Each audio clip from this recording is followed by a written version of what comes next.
رسول اللہ صلی اللہ علیہ وآلہ وسلم ایک دن رمضان کے فضائل بیان فرما رہے تھے کہ جو شخص بھی اس میں ایمان اور نیت اجر و ثواب کے ساتھ یعنی رات میں نماز کے لیے کھڑا ہو، اس کے اگلے تمام گناہ معاف کر دیے جائیں گے۔ صحیح بخاری کی حدیث نمبر 2008۔ رسول اللہ صلی اللہ علیہ وآلہ وسلم نے فرمایا، جس نے رمضان کی راتوں میں بیدار رہ کر نماز و تراویح پڑھی، ایمان اور ثواب کی نیت کے ساتھ، اس کے اگلے تمام گناہ معاف ہو جائیں گے۔ ابن شہاب نے بیان کیا کہ پھر نبی کریم صلی اللہ علیہ وآلہ وسلم کی وفات ہو گئی اور لوگوں کا یہی حال رہا، الگ الگ اکیلے اور جماعتوں سے تراویح پڑھتے تھے۔ اس کے بعد ابو بکر رضی اللہ تعالیٰ عنہ کے دور خلافت میں اور حضرت عمر رضی اللہ تعالیٰ عنہ کی ابتدائی دور خلافت میں بھی ایسا ہی رہا۔ صحیح بخاری کی حدیث نمبر 2009۔ میں عمر بن خطاب رضی اللہ تعالیٰ عنہ کے ساتھ رمضان کی ایک رات کو مسجد میں گیا۔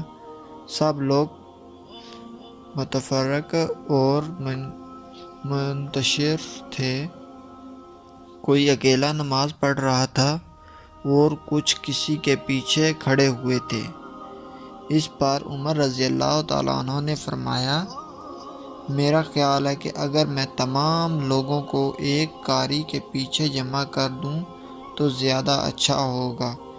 چنانچہ آپ نے یہی ٹھان کر ابی ابن کعب رضی اللہ تعالیٰ عنہ کو ان کا امام بنا دیا۔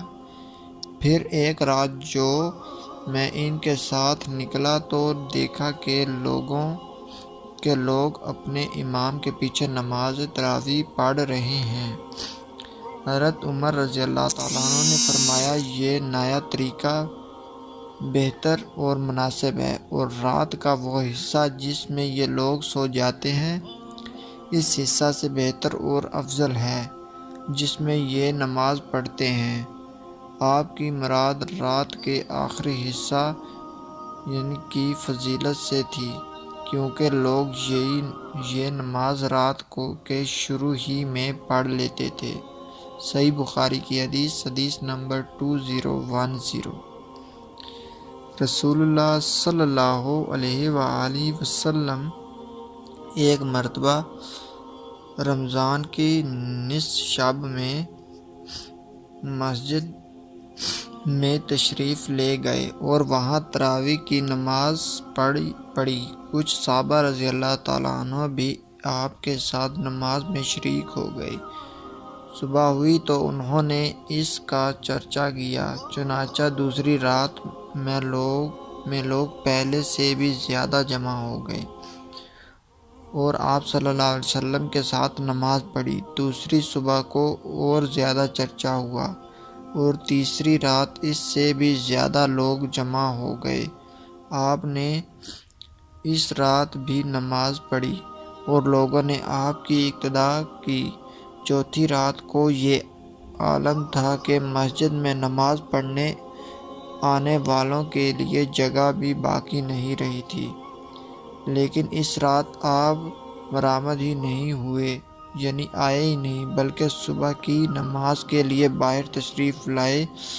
جب نماز پڑھ لی تو لوگوں کی طرف متوجہ ہو کر شہادت کے بعد فرمایا، اما بعد، تمہارے یہاں جمع ہونے کا مجھے علم تھا، لیکن مجھے خوف اس کا ہوا کہ کہیں یہ نماز تم پر فرض نہ کر دی جائے اور پھر تم اس کی ادائیگی سے عاجز ہو جاؤ۔